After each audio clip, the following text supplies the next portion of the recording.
கல்யாண சமையல் சாதம் காய்கறிகளும் பிரமாதம் அந்த கௌரவ பிரசாதம் இதுவே எனக்கு போதும்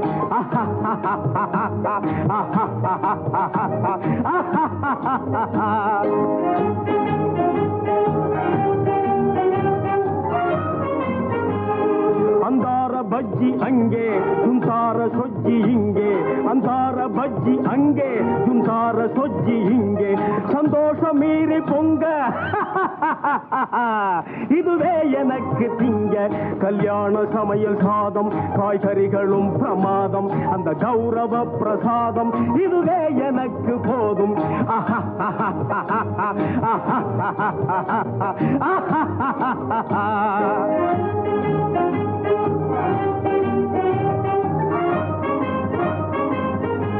புளியோதரையும் சோறு வெகு பொருத்தமாய் சாம்பாரு